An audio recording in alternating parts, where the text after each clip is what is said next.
Your next witness. Ranger Montalvo.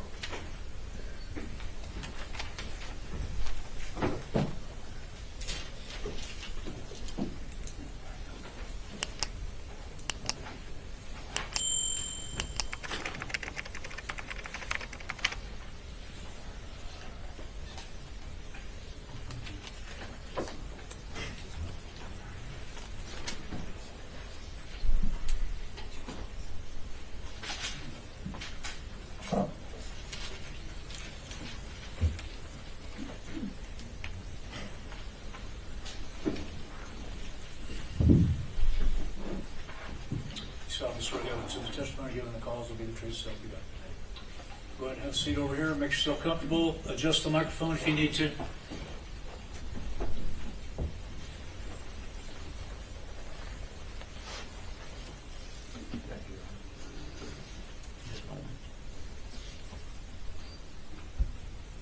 Could you tell us your name?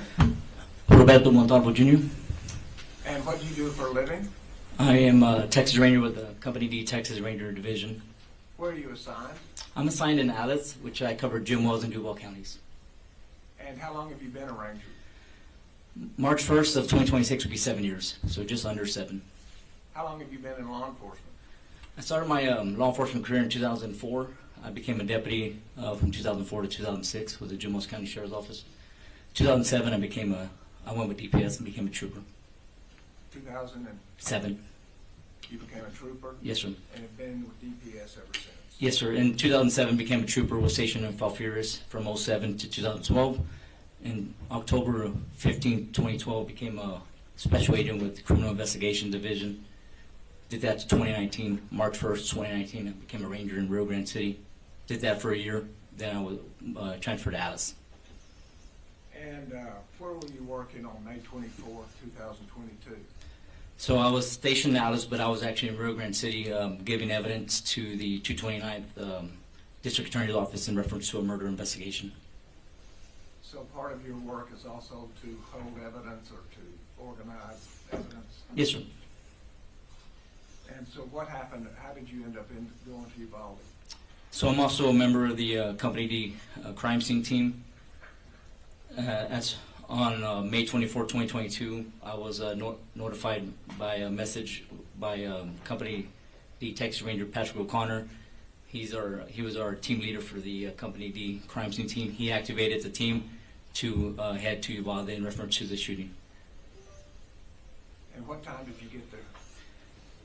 So the notification that the team was activated was around noon, and I didn't get to Uvalde until around 5:30ish. So the event was already over, is that correct? That's correct. What did you do that evening? While I was en route to Uvalde to Robb Elementary, I was redirected by Lieutenant Joey Evans to assist Ranger Tyler Williamson at the Uvalde Memorial Hospital. And what did you do at the hospital? So at the hospital, assisting Ranger Williamson identify all the victims from Robb Elementary. And while I was there, I made contact with 2 deceased children. And who were those 2 deceased children? It was one male child, Jose Flores Jr., and one female, Jacqueline Cáceres. And so most of the children from Robb Elementary School went from Robb Elementary School to the medical examiner's office? Yes, sir. But these 2 children went to the hospital and then went to the medical examiner, is that correct? Yes, sir. I made contact with the deceased children there at the hospital, and then I also made contact with the Justice of the Peace, who declared them deceased, and then I released the children to the funeral home where they were transported to Bexar County Medical Examiner. So those would be the last 2 children on the medical examiner's number 1799 and 1800. I am not sure about the number sequence. Fair enough. And then what did you do after going to the hospital? After the hospital, I did meet up with Company C Texas Ranger Jason Shea, and I received victims' clothing that he had recovered. Since I was going to Robb Elementary, I recovered those items and then eventually placed them into the administration room there at Robb Elementary for evidence storage at that night. Okay. At some point, did you take over evidence storage? Yes, sir. So the lead Texas Ranger, Jose Sanchez, he assigned me to be the evidence custodian for the investigation. And what's the evidence custodian? Just receiving, documenting, collecting, transferring, releasing of all evidence or mostly all evidence involved in the investigation. Kind of just being a manager over the property. As evidence comes in, it would come into you then? Yes. As central housing? Yes, sir. Okay. And because you started being the manager of the evidence, were you sent out on assignments when additional evidence was observed? That's correct. So on a couple incidents, I was tasked to go collect a few items. And tell us about those tasks. So on the first incident was Staff Captain Troy Wilson at the time. He tasked me on May 31st, 2022, to go to Robb Elementary and collect some items that were discovered after the initial processing of the crime scene. Those items were in room 111 and room 112. One of the items was in room 111, a Hellfire trigger snap-on device, and in room 112 was 2 spent cartridge casings. I proceeded to the school, documented my involvement. I photographed, collected the items, and then placed them into the evidence room. And did you then thereafter get an assignment to go collect 2 more cartridges? That's correct. On June 6th, myself and Company F, Texas Ranger Nick Hill, were tasked by Staff Captain Troy Wilson to go and collect 2 spent cartridge casings on the outside, the west side of the building of Robb Elementary, and some projectile fragments that came from room 111. And did that information come from civilians that were working around Robb Elementary? I was told it was from a cleaning crew. I have no details on who located those items. Your purpose in being here is just to say when you got there where you found these items. Is that Yes, sir, correct? that's correct. But this is clearly a month later.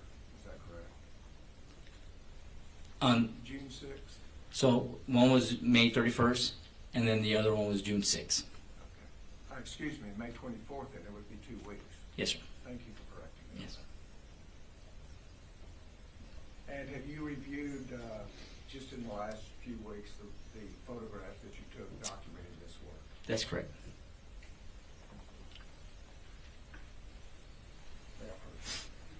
Please. It's 871 and 881. Those are the exhibits that you reviewed before coming here to testify, is that correct? That's correct. I did review these, but I did not take this photograph. You didn't take the photographs, but did they fairly and accurately depict what work you did? That's correct. Thank you. Can I look at most Yeah, of them? please look at all of them.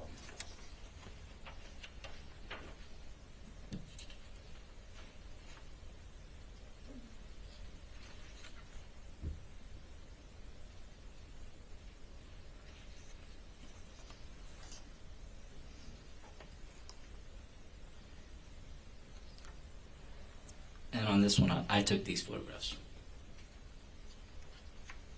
And that is room 1. This is room 112.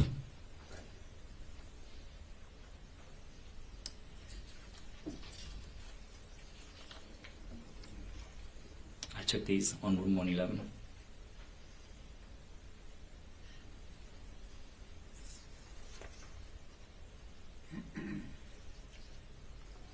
And do you recognize the children in exhibit 880 and 881? That's correct. I'm looking at Jacqueline Gonzales and Jose Flores Jr. The children that you went to see at the hospital? That's correct.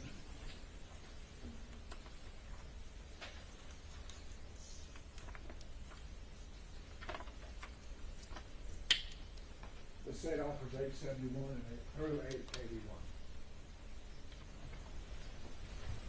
I'll be back here. Okay. That's right. Yes. Yes, sir. That's a photograph of the west side of Robb Elementary. And the windows there at Robb Elementary, does it look like there's been some work done there? Yes, they've been boarded up. Okay. And would you stand on the outside of that building in order to put those boards up That's correct. in close proximity to where that orange cone is? Yes, the orange cone is a marker for where the shell casings were located. And State's Exhibit 872, That's just a mid-range photograph of that same west side wall and a little bit closer of the to the cone. and it shows the concrete lining at the bottom, the ragged concrete. Does that help us identify where those casings were? Yes, sir. And State's Exhibit 873. And that's just a close-up of the exhibit, the one that we collected, the two spent cartridge casings. And will you show that, please, to the jury? So the spent cartridge casings were located right here, and it's about 9.5 inches from the wall. Thank you.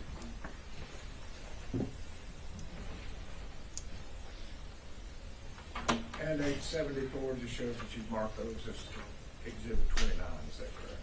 Yes, sir. Next showing you State's Exhibit 875, can you tell us what we're looking at now? Yeah, so that first picture that was on June 6th, those first series of pictures that was on June 6th that we recovered those two spent cartridge casings.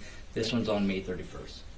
This is in room 112, and this is a kind of a mid-range photograph of Exhibit 55, which is two spent cartridge casings. And State's Exhibit 876, It's just a closer picture showing Exhibit 55, which is the two spent cartridge casings. and that's the only additional cartridge you recovered from 112, is that correct? From 112, that's correct.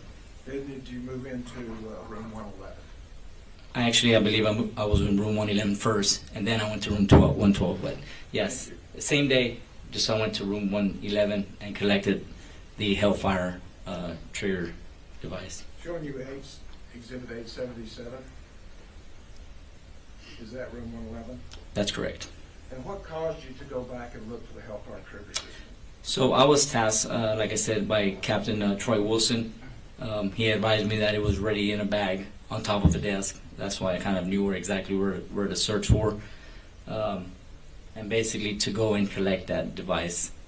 I believe I was shown a crime scene photo there that day to kind of picture what the device was.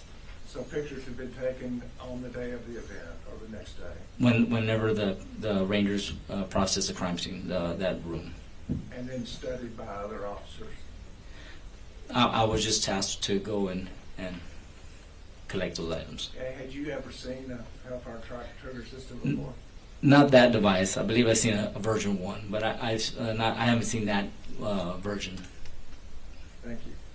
And on Exhibit 877, is that Hellfire trigger system, excuse me, I guess we're on 878.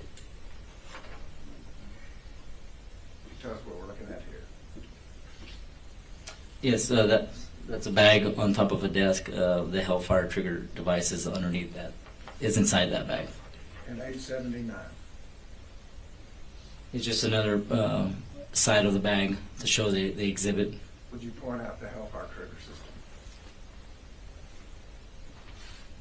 This is the Hellfire trigger mechanism. Thank you. And I just finished, and this is just quickly, but where you started the investigation at Robb Elementary at the hospital, I'm going to ask you if State's Exhibit 880. Judge, we just asked again for a warning. These are going to be two autopsy pictures of the children. Just a warning for the audience. Just of the faces along with life photos, just because these photographs needed to be displayed. Yes, sir. And the names repeated. Okay, ladies and gentlemen, these are presented in the same way that the other autopsy photos were presented the other day, so you're welcome to step out if you like. May proceed. So State's Exhibit 880, that's Jacqueline Caceres. 1399 autopsy number, is that correct? That's correct.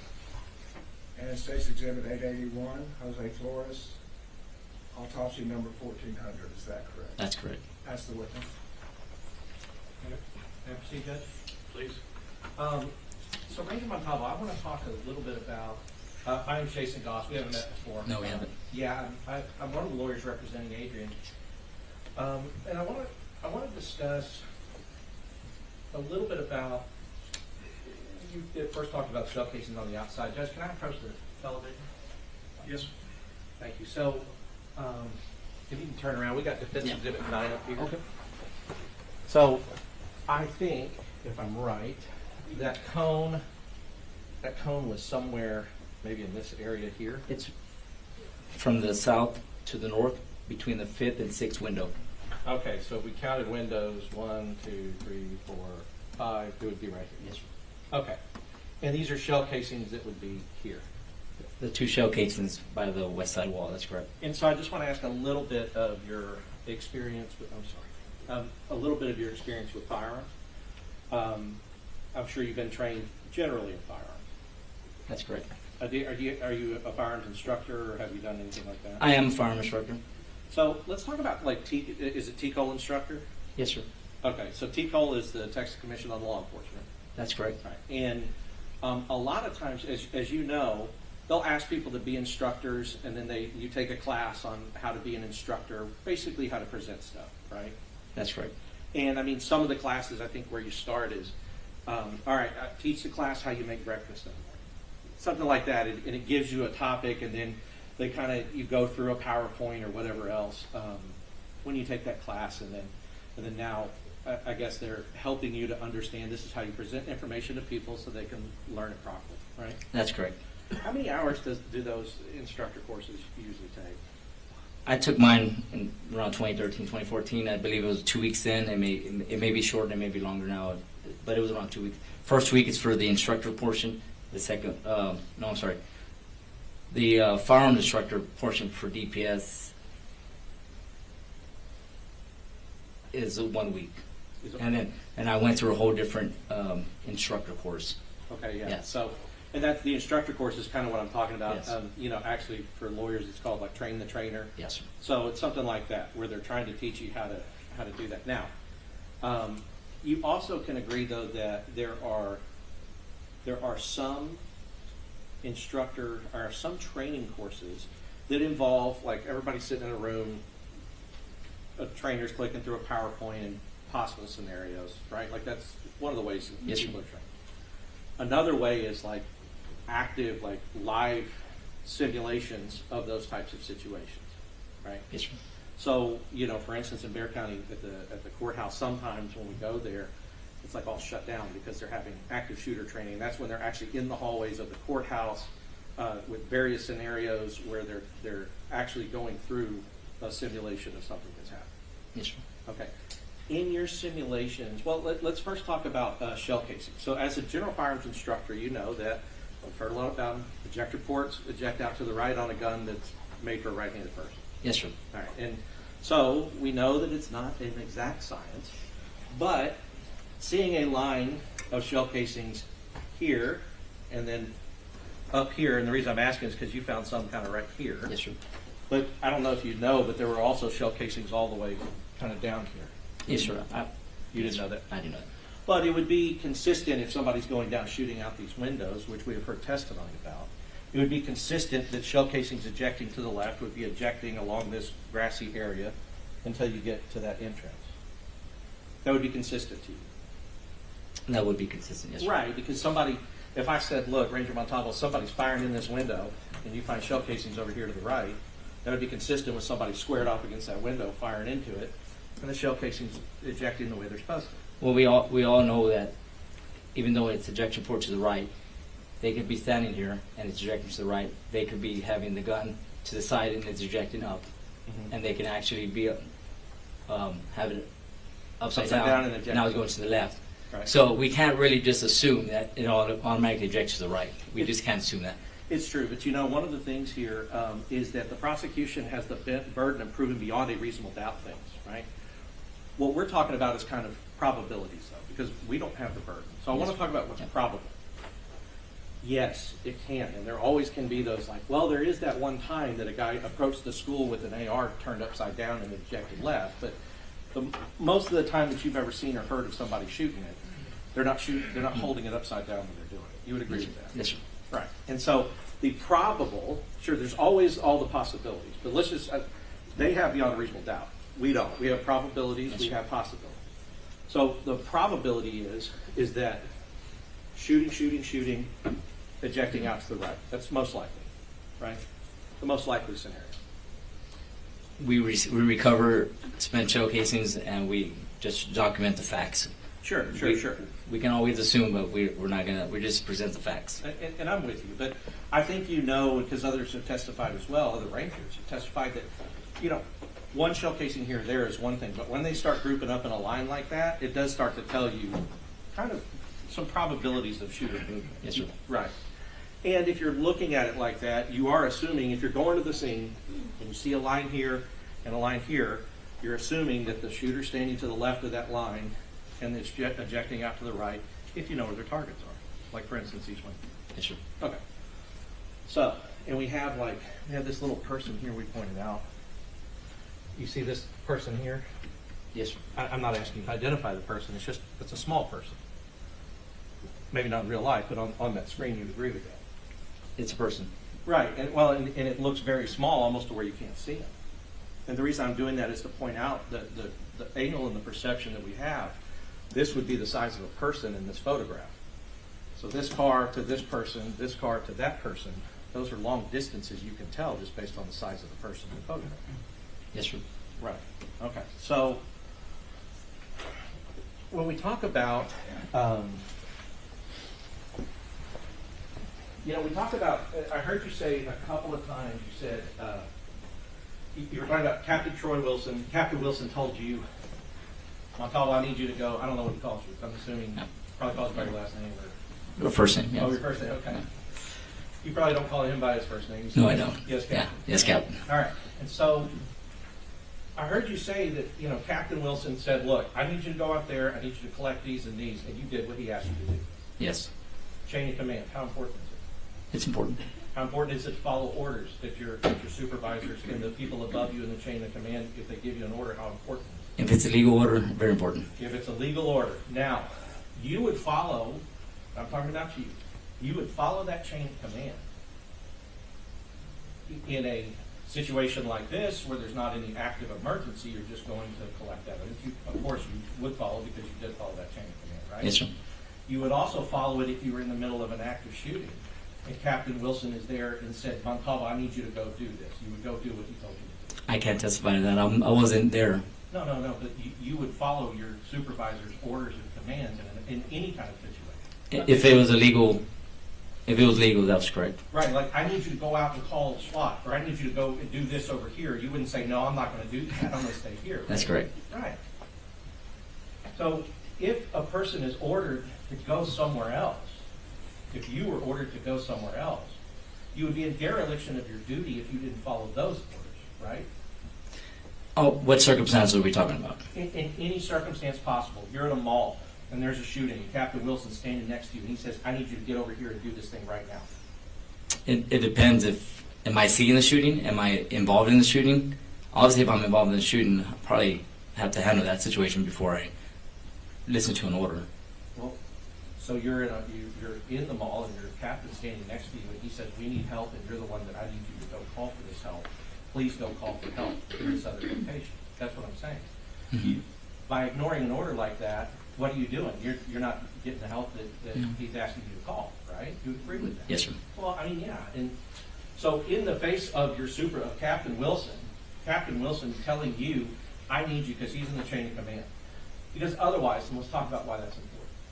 Otherwise, what will happen is that if you start inserting your own beliefs over his, what you think is right over his, that can cause a problem in chain of command and in active scenes. You would agree with that? In training, with involving emergency situations, we've always been taught that command kind of stops at the threshold, right?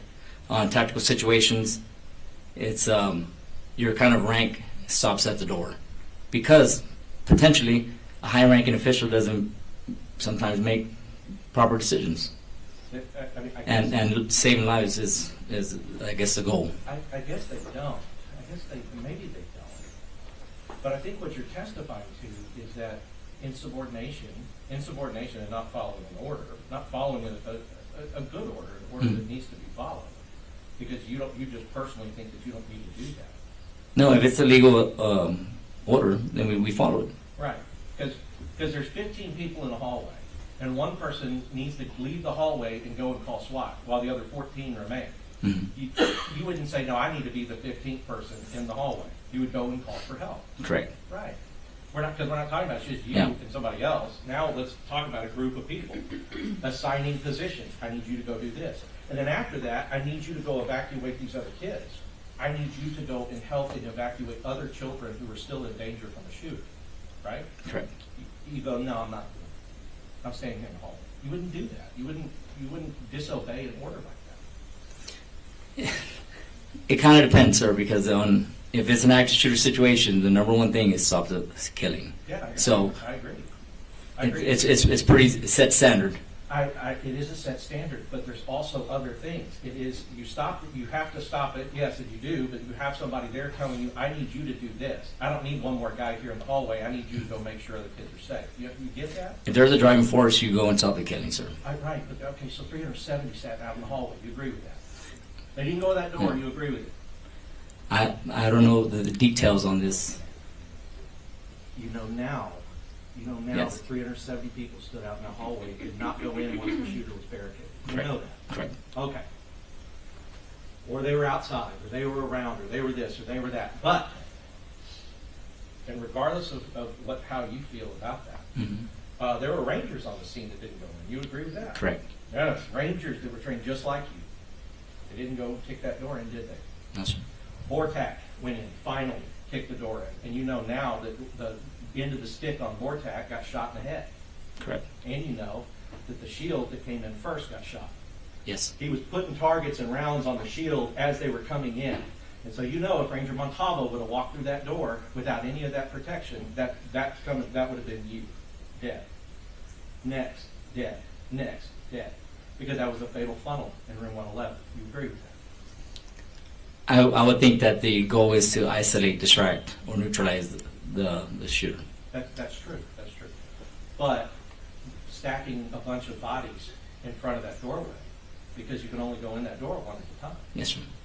right? And when they finally, and they still didn't make it out without the end of the stick getting shot in the head. But at least they had, when the shooter started shooting, they had enough protection that they could find and locate where he was, and put as many rounds into him as they could. Yes, sir. Right? I mean, because that's the thing. I mean, you know, the shooter, they're showing pictures of him. The shooter's like his group right here in his chest. They were just, once they knew where he was coming from, they all unloaded everything they had on him. Rightfully so. But before that point, you have a fatal funnel in the sense that the shooter is in a closet directly across from the door, waiting to be a cop killer. Right? That's what he wants, is to be a cop killer. You know that. I know it. Well, you know he tried to. It was attempted capital murder of a police officer. You knew that. As the first incident when they approached the door, I'm sorry, I really don't. Okay, first incident when they approached the door, yeah, one of Adrian's colleagues was shot in the head Okay. at that point. But Wayne Jackson, we know that Wayne Jackson was at the end of the stick on the Vortac team, and Wayne Jackson got shot in the head, turned it around, and I think it made him drop his gun in the classroom. Yes, sir.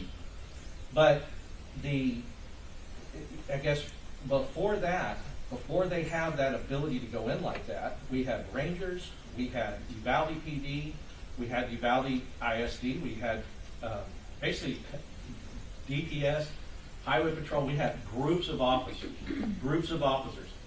all sitting there, all apparently having the same training, and we've had every officer come in and say they would have just run in that room. All of those people did not run in the room at that time. You would agree with that? Yes, sir. And there were still shots going on, right? There were shots even 40 minutes into it. There were shots, 4 shots fired later in the process with everybody standing there. I'm not sure on the timeline. But you knew that there was the initial 100 and something shots, and that happened within the first 2 minutes. Yes, sir. And then there were some various shots after that point. You may not know the exact one. All right. Because if a claim is made that each one of those shots puts the people in the hall on notice that they should go in, you're saying that you should just go in and one after another. I'm saying from what I've learned from alert training, which is a standard, is to isolate, distract, and neutralize the individual. Right. Sure. Right.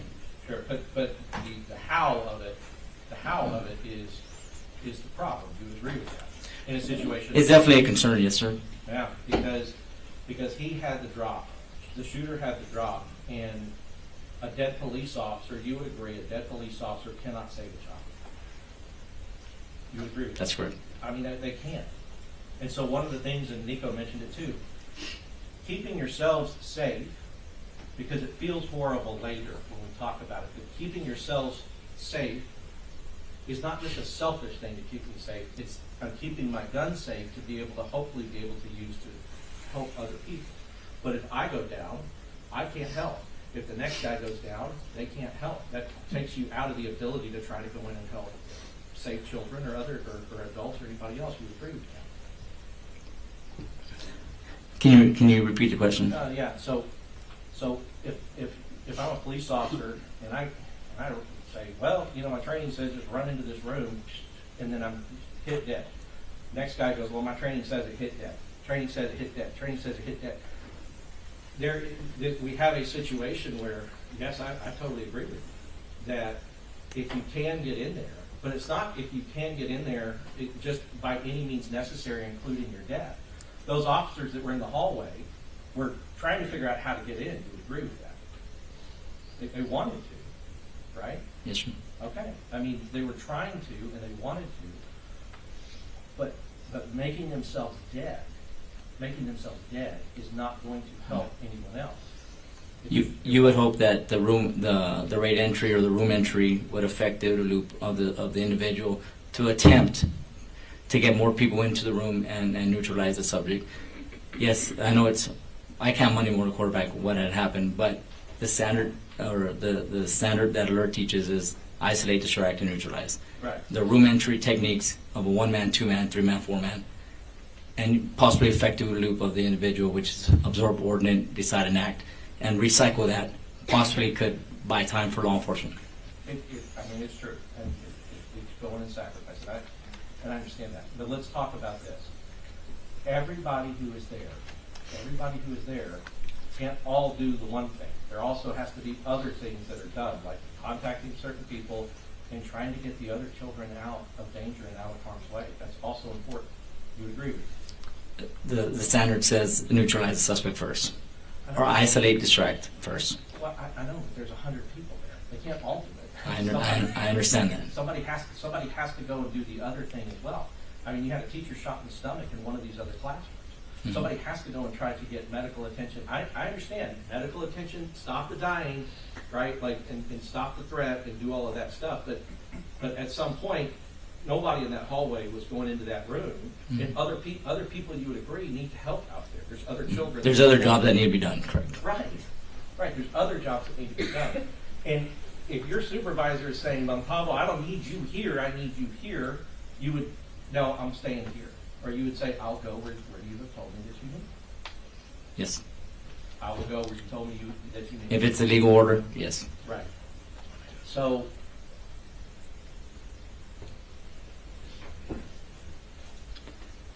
and you wouldn't be doing that out of fear for your safety. You would be doing that. You would be doing that because you know that you have a chain of command that you have to follow, and if it's a legal order and it makes sense, then you have to go do it. Yes, sir. Okay.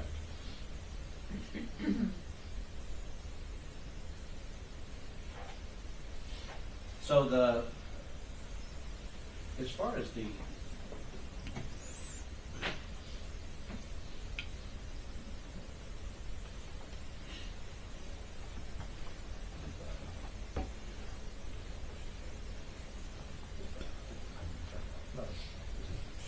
So let me just talk about, I guess as a range, well, you know, you were in Jim Wells for a little bit, and we've been asking a few people this.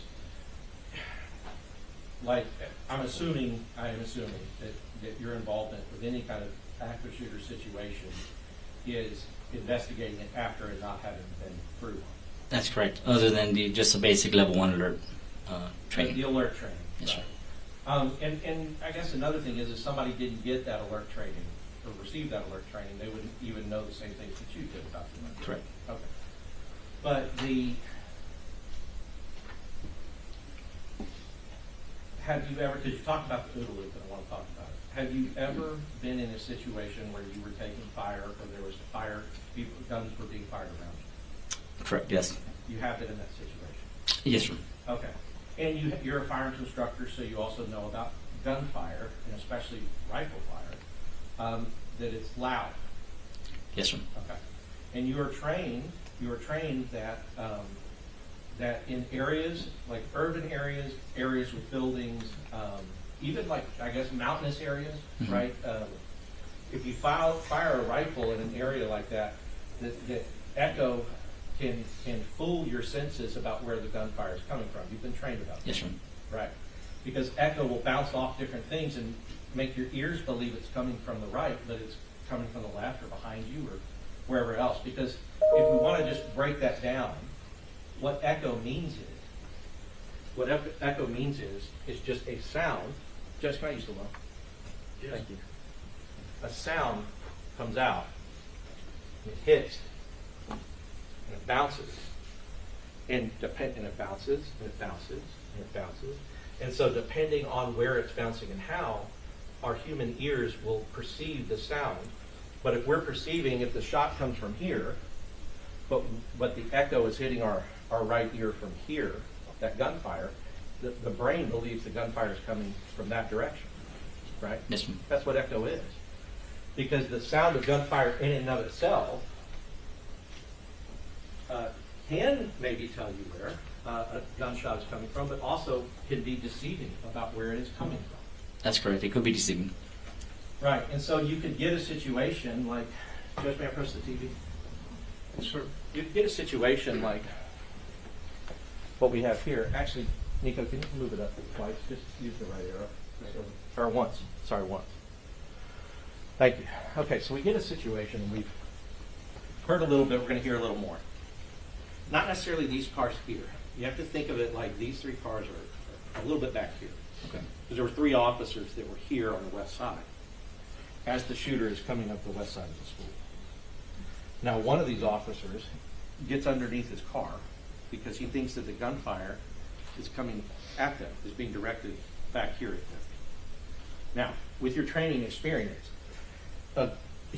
we know the shooter was firing into these windows into that building, right? Yes, sir. But the echo would come off of that building and it would hit their ears as if that gunfire is coming in their direction. That is possible. It's possible. Right. So they're taking cover because they think that the gunfire is coming at them when it's really coming 180 degrees the other way. And that's something that, as law enforcement officers, you're trained that what it sounds like to you alone, you can't believe your senses sometimes, based upon some of those the physics of sound and echo and things like that. Yes, sir. Right. And in particular, we know about echo that the louder the sound, I mean, the more it's going into something, the more it can be Bounce dispersed, off. the more it can bounce off. And I don't know how many of our jurors have heard what that rifle that he had, that Daniel Defense rifle, but they will hear it when these videos come in. But you know that the sound of a rifle like that is extremely loud. It is. So we're talking about a lot of echo, right? Possible. Awesome. We know for sure that it's bouncing off structures and buildings because this is not just an open area.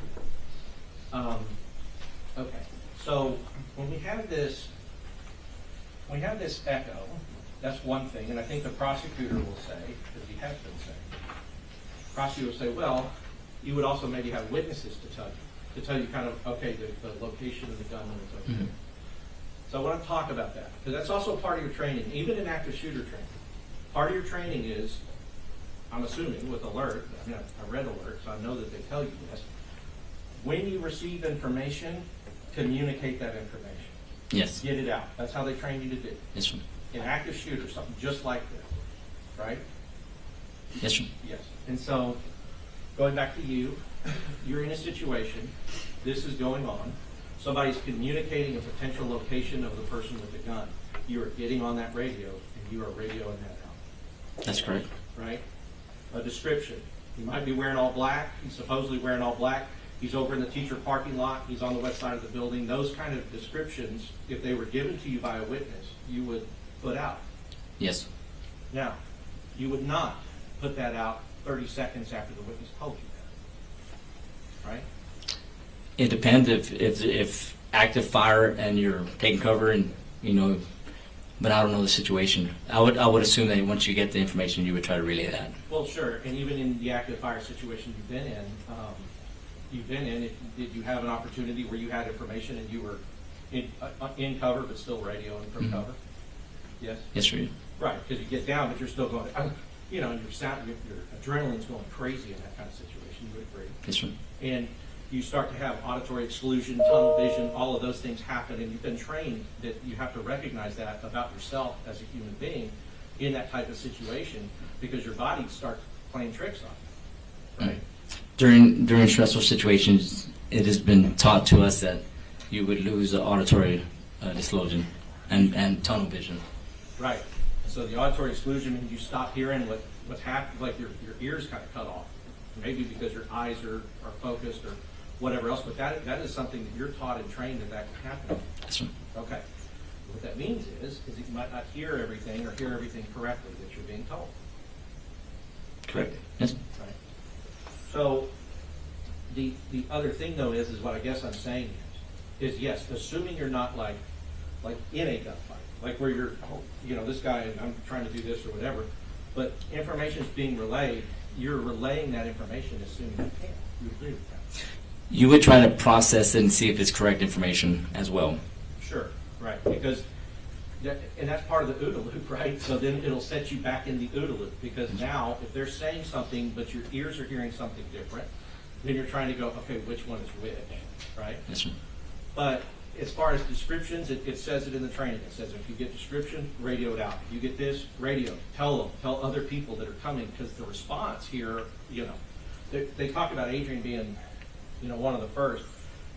He was there maybe about 25 seconds before other officers are there as well, right? So just with that in mind, once he's radioing, there are now other people that are also at the scene that could benefit from the information of where is this guy? What does this guy look like? What do we look like?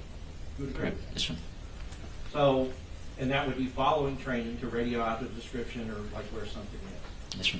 right? It wouldn't be considered, like nobody would ever consider that you know of. Would not be considered, hey, I'm trying to get other people to do my job for me, so I'm going to radio a description, right? No. That would be ridiculous. That's what you're trained to do, is to get it out and get the information out for the safety of others. Yes, sir. All right. So so let's talk about this.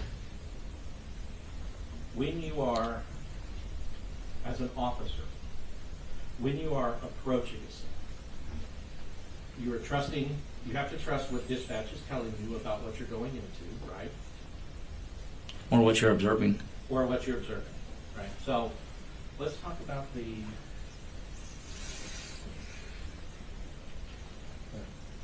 let's talk about this. There's kind of an overview here that we can see, and then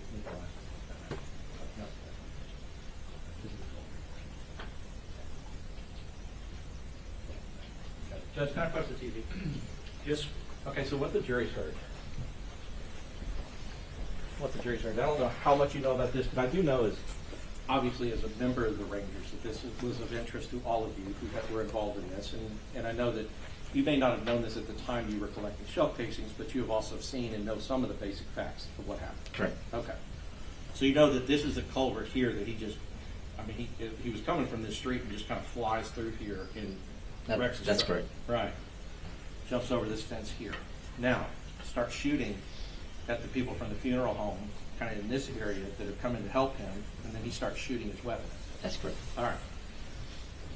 So you know that initially it's dispatched as a vehicle accident that then becomes a person with a gun, right? So, Adrian, as he's responding, one of the things we talked about with the funeral home director is that he was obviously very emotional. Of course he would be in that situation. I mean, we heard, his kind of blood-curdling 911 call where he's watching this guy advance, with his gun. Now, one of the things he said, and we talked to him about it, You could tell on the 911 call, he says there's a guy with a gun and he's running towards the school. Turns out he was walking. You've seen the video of this guy just like, like Terminator, just like walking slowly, getting here, getting to this parking lot, disappearing, right? You've seen that. And the funeral home person said, yeah, this white car goes through, but he's already between these two cars and the white car couldn't see him as they're going through it. Now, I want to talk about that because Adrian comes here. It's radioed that there's a person with a gun running towards the school.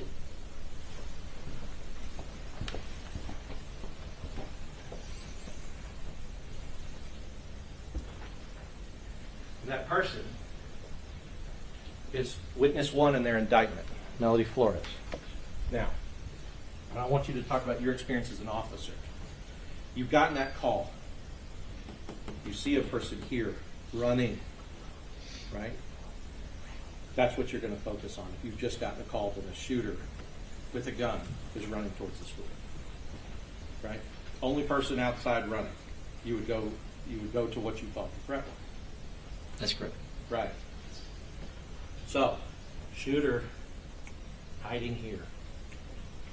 Adrian goes by, speeding, going about 40 miles an hour in this dirt. Boom, he gets to here, where Melody Flores has now fallen down.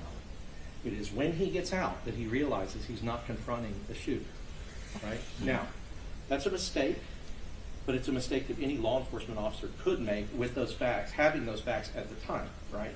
That's correct. Okay, now, is that action or inaction, believing that you're driving to try to intercept a shooter, to believe that you're driving to do that, is that him taking action or inaction? Action. Action, right? Because if you've got a car and he's got a rifle, if he turns around and he shoots you, right, like that goes through the car, it could go through the windshield, it can kill you. You would agree with that? Yes, sir.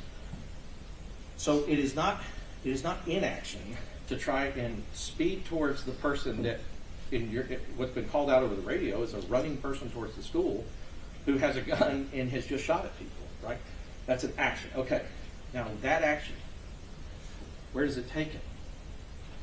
It takes him to the east side of the building. Well, the south side. Or southeast. Yeah. Right, southeast. We know, and we've been talking about it, that he's now on this side of the building going this way, right? Yes, sir. So his action, perhaps a mistake, his action is now taking him, what you can see with the little people here, you can see his action is taking him pretty far away from where the shooter actually is. Correct. Okay. And now when these gunshots are going off as he's shooting the windows, bang, bang, bang, bang, those gunshots are echoing. They would be. I mean, the laws of echo don't suspend themselves. If he's shooting at a building, it'll echo off the building. We know that. Yes, sir. If there are other buildings around, echo fire is going to start coming around. So, because of his first action, thinking that he's confronting the shooter, he is now taking himself in a place that is more difficult to locate the shooter. You would agree with that? From the presentation, yes. Right.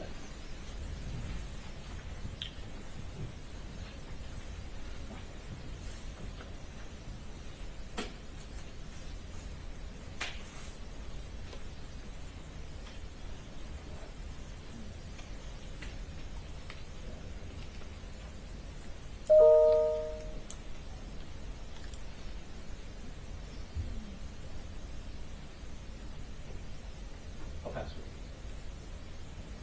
Thank you, Your Honor.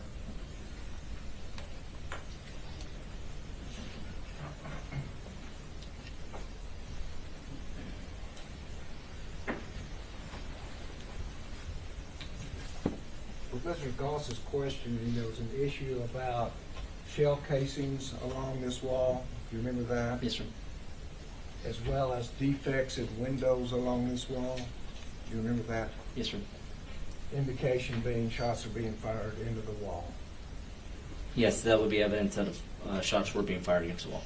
And the issue about echo would be then bouncing off the wall and being heard by the 3 officers that come to the ditch. Correct. And if there are additional shell casings here, would you expect that those shots are going toward the building, there to be defects in that building? If there was defects consistent with where the shell casing were located, that would be correct. And if there are shell casings here, but there are not defects in the building, would that indicate to you from that short distance that the shots are not going into the building? That's correct. Could be going directly at the officers, That's correct. which would not be an echo. That's correct. We'd have to ask the witnesses to look, actually eyewitnesses instead of hypotheticals, the eyewitnesses that inspected to see if there were defects in this building, correct? Yes, sir. I wouldn't know if there was defects on that building.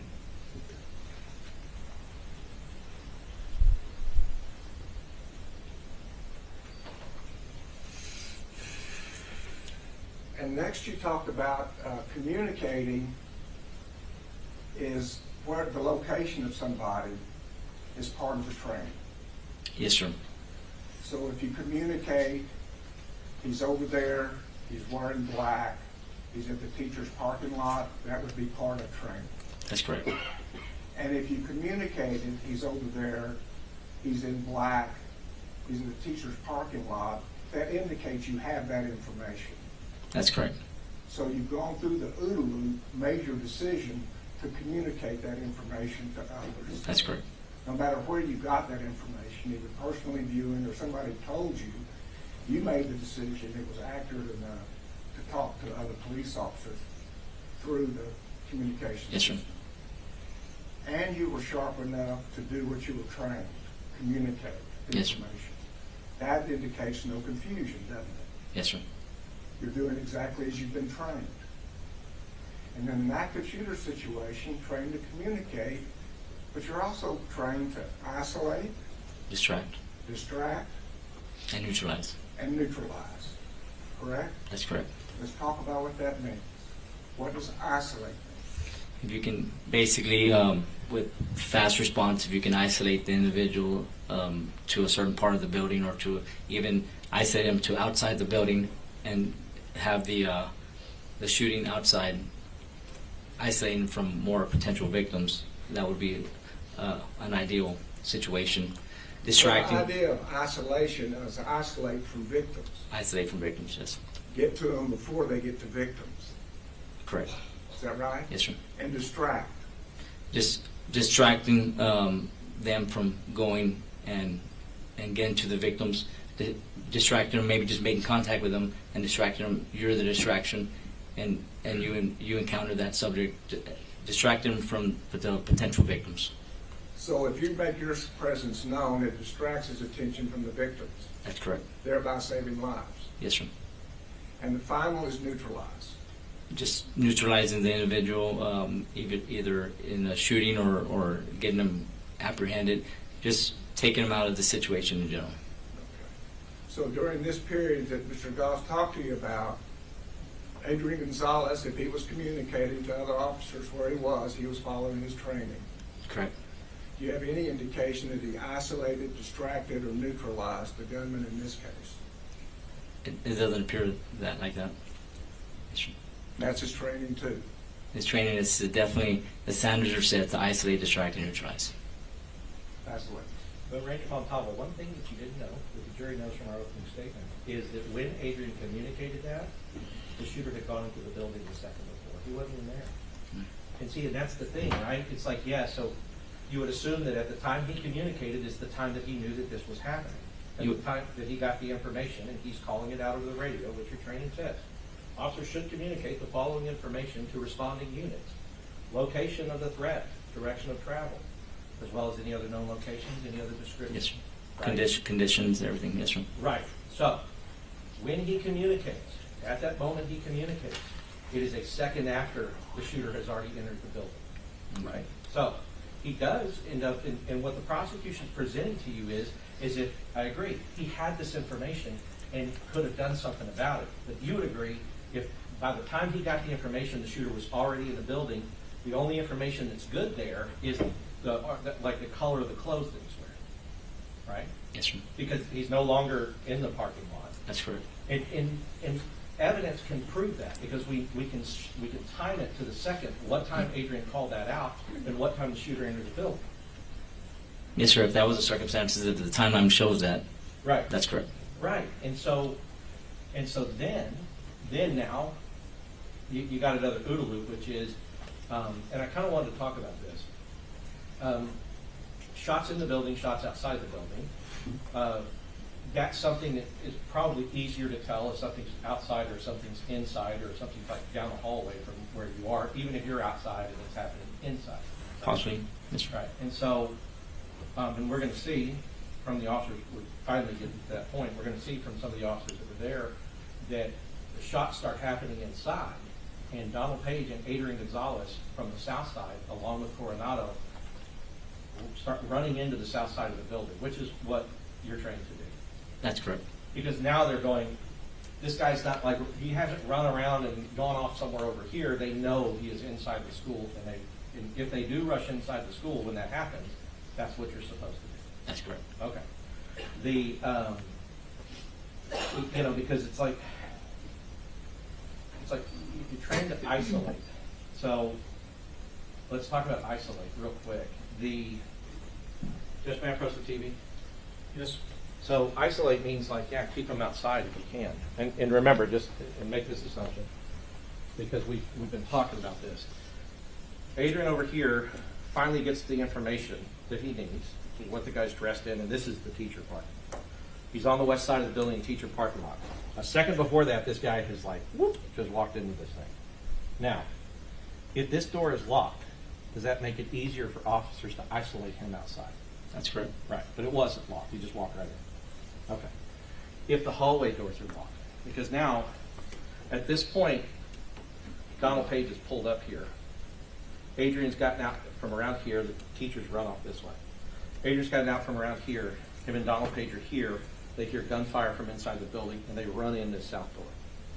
So what we've kind of seen is that this door kind of goes like this, and this hallway here, 111, 112 are here. This door goes like this, and they run in when they hear the gunfire inside. Okay, so as they run in and they go down the hall, they're not running down the hall because the hall is full of gun smoke, and they can't, and there's not a shooter in the hallway when they come in. But as they're making their way down the hall with their guns, trying to figure it out, doing all of this, right? You would agree that hearing gunfire inside of a building and running into that building towards the gunfire is action. That's action. That's correct. Right. Okay. And it's potentially deadly action. And every officer who's doing that knows that they're now in a hallway with a guy with a rifle, and they have guns. That's correct. Handguns. Right. And just because I know you know, officers will tend to wear Kevlar vests, which are rated for certain types of weapons, right? Yes, sir. So a regular Kevlar vest can stop a handgun round, but it can't stop a rifle. Level 3 will stop a handgun round. Right. So somebody shoots you in the vest with a rifle, it goes through the vest and into your body. That's correct. If it's level 3 protection. Right. Now, to get to that rifle protection, you need to start having like hard plates that are put in there that like steel that can actually stop the round. It's not steel, but it's additional armor to stop it. It'll make it level 4, and it's more of a Kevlar and then ceramic. Right. And so if the officers, you know, because I guess some officers just go around with a level 4. Is that? Some officers on their outer carrier, like if you see like more of a tactical officer and they have an outer carrier, it could be a level 4 protection. Okay. But like you, let's say, you know, something happens and you go to put on your vest, what kind of protection do you have? I put it on level 4. You put on level 4. Do you know other Rangers that put on level 3? Do you know other Rangers or other law enforcement? Our soft armor for the Rangers, I would assume that they would put on level 4 protection. Okay. Highway patrol guys that are just out on the highway. That's level 3. Level 3. Yes, sir. So those officers, if they're out on the highway making traffic stops, pulling people over, Pistol only.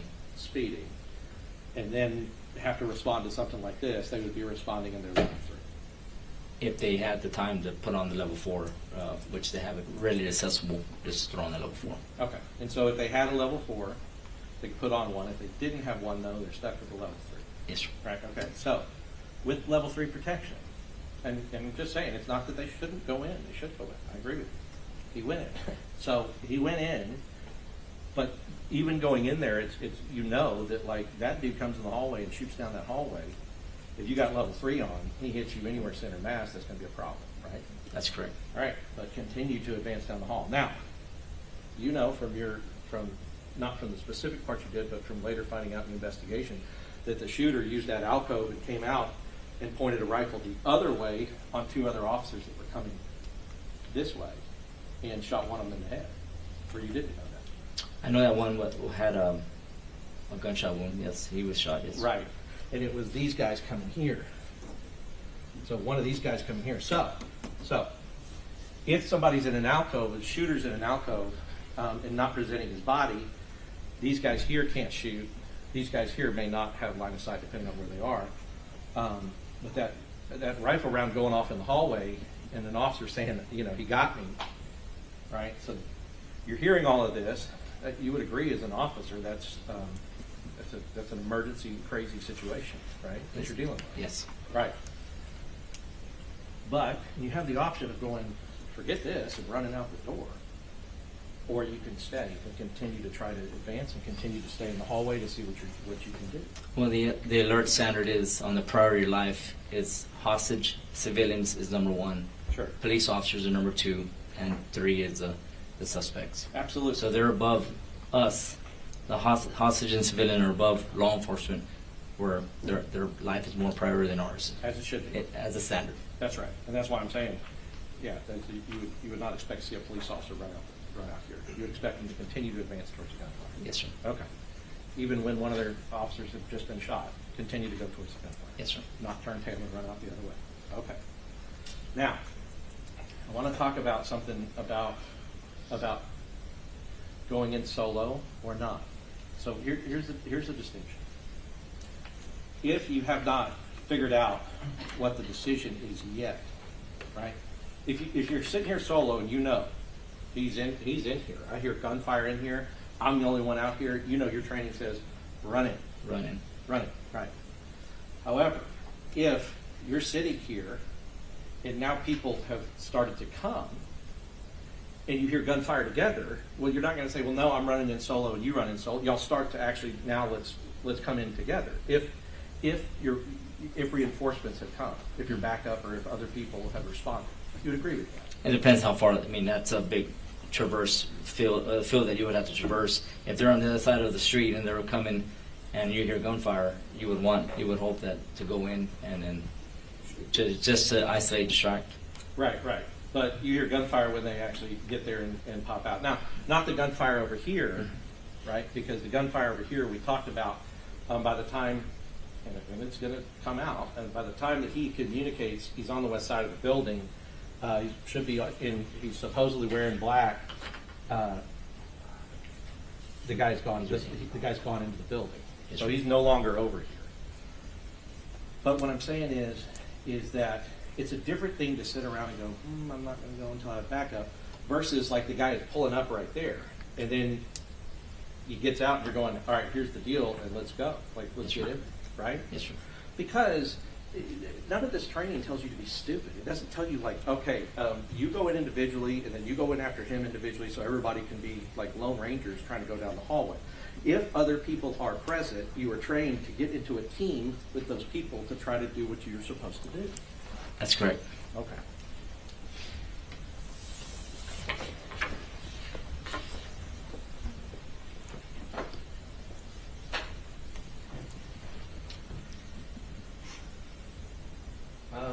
Distract. Does it actually tell you in the alert training how to distract, or does it just say distract? It just states distract. Okay.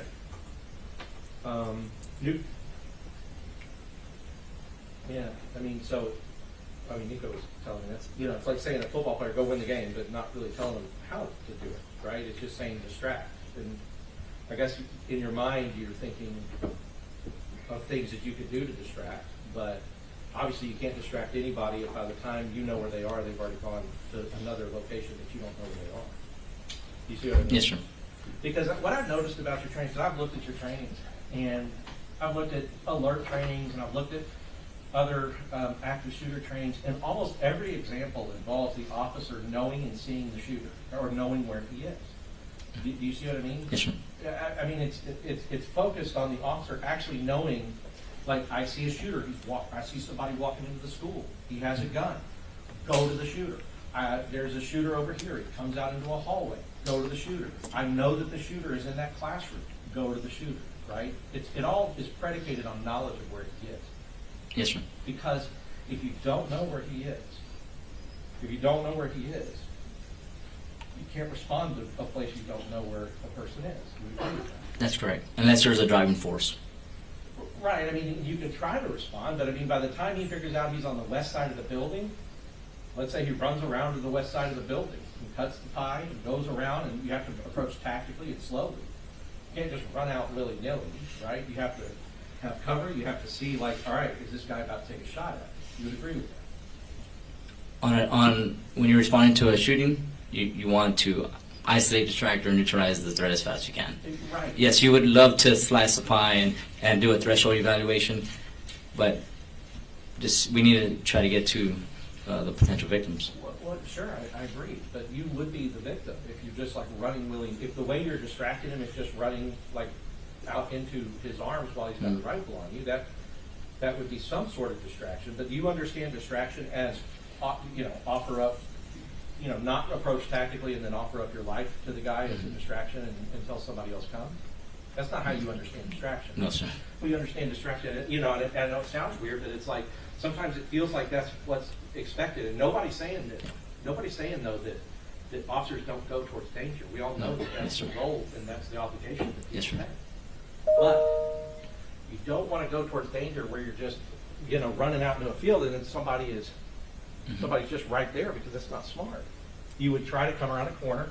Even the prosecution agrees you need to be careful coming around the corner to try to make sure that the guy's not there, right? But let's go to. That's just a rambling statement. He hadn't asked a question for 4 minutes. I'll sustain the objection. To the Next rambling- question. to the rambling statement. Yeah, I understand. I'll cut it up. Thank you. I guess what I'm saying ultimately is that had Adrian gone around there at the time that he communicated, if all that lines up, where he communicates this is his location, but the guy's already gone in, then Adrian would just be now on the west side of the building while the shooter is inside in the classrooms shooting people. But now he's on the other side of the building, right? Yes, sir. Okay. But where he was put him on the south side of the building, which allowed them to come up the hallway.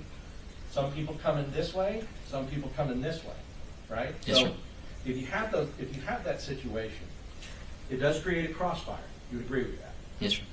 And crossfire is you have friendlies, people who are other officers, or people who are on your side and not the bad guy. Other officers on the other side of you. So if everybody starts shooting at a guy in the middle of you two, or the two groups, then there's a risk that you shoot each other. That's correct. Right. However, in these situations, regardless of crossfire, you would take that shot, even if you knew that there were people right past him. The people that were past him were your own people. Based on the standard of prior life. Right. Because their lives in there are worth more than whoever's life is out there, even if it's a guy you've been a ranger with for 5 years or 10 years or whatever. Right? According to the standard, yes, sir. Right. And if they had that opportunity to do that, then they would have an opportunity to do that. But in this case, you would agree with me that when we talk about isolate, had the doors in 111 and 112 been locked, and it took him time to get in there because he was shooting at the door, but there's gunshots through the door, but he doesn't shoot to disable the lock. And you know now that those doors were unlocked. Yes, sir. Right. But had they been locked and he's doing this, trying to get in, you have two teams of officers that are coming in, and he wouldn't have gotten in the room. That's correct. Right. And they could isolate him out there in the hallway. Yes, sir. And he would be, and the shooter, this monster would be taking it from both sides, because these guys are going in and up the hallway, and he would be taking it from both sides of them trying to neutralize them. Yes, sir. Right. But because the doors weren't locked, he just went right in before they had time to come up. And now he's in the classroom with the kids, firing hundreds of rounds in 2 minutes. And I mean that's part of the situation that you're in, right? Yes, sir. So you can see that some of the circumstances of not locking these doors from either the outside and even the inside make it harder for officers to isolate, distract, and neutralize what they're trained to do. Yes, sir. I'll pass it. Yes, sir. 4 quick areas. The first one is on communicating the location of somebody. Yes, sir. The first incident would be if you heard where the person was. The first part of the communication, Mhm. right? Yes, sir. You hear it from somebody else. The second communication would be to key up your radio and tell others where he is. That's correct. There could be a difference in time between hearing where somebody is and communicating where somebody is, correct? Yes, sir. But if you communicate where somebody is, that would be on radio dispatch. There would be timing. We would know when that happened, correct? Correct. And if you heard where somebody is, either the person who told you, or if you heard it, you could isolate the time that you heard it. Is Yes, that sir. correct? Yes, sir. And how much time was in between those two things would be based on witnesses and dispatch. Yes, sir. Correct. Yes, sir.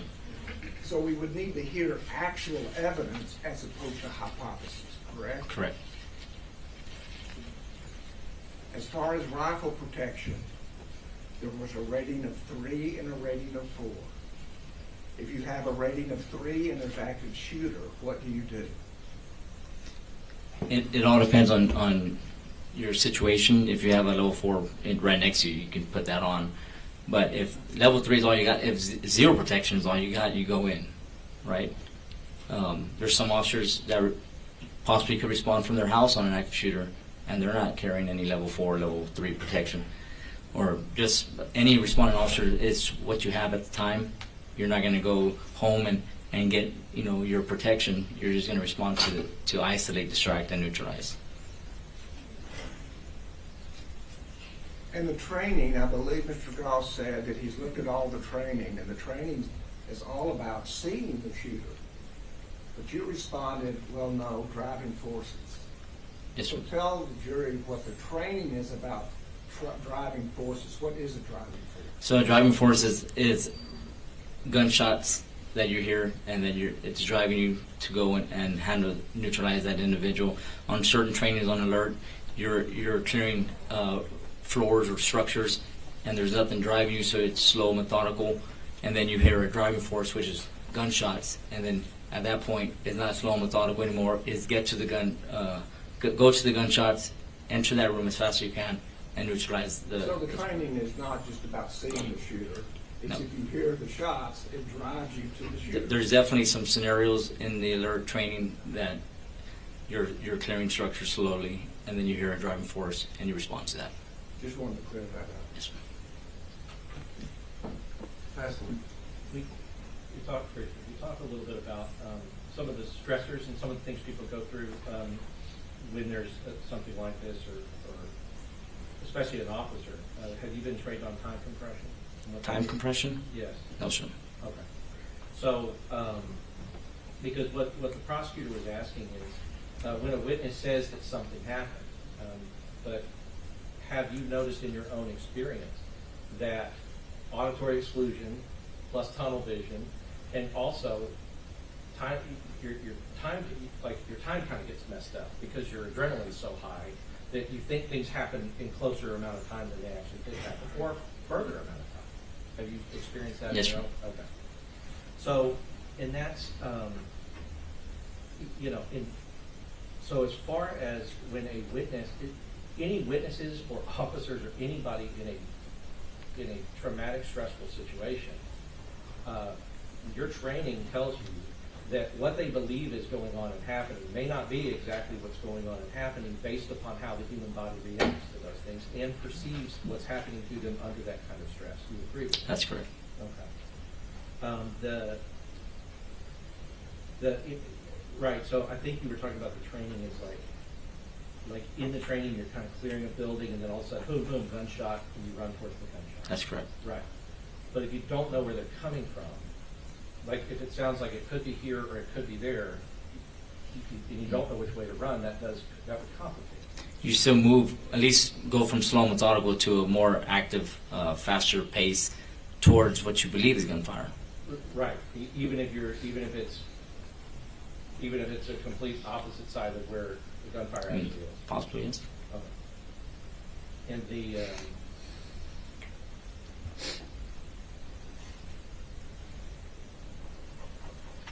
yeah, and then I guess, you had alert training, but not all officers get alert training, did you know that? I think it's a standard now. After this, Yes, sir. right, and so, yes, I mean, and so if something so horrible happens, and now of course, they're given that training, but, you know, training records before this happened, that would tell the story about what kind of training a person got. Correct. Okay. That's good. No further questions, Your Honor? Recall, anybody? No. Thank you. Okay, Ranger, the rule's been invoked, you know what that means. You're released from the subpoena, you're not subject to recall, but please don't talk about the case till you're aware that the trial's over with. Yes, sir. All right, thank you very much.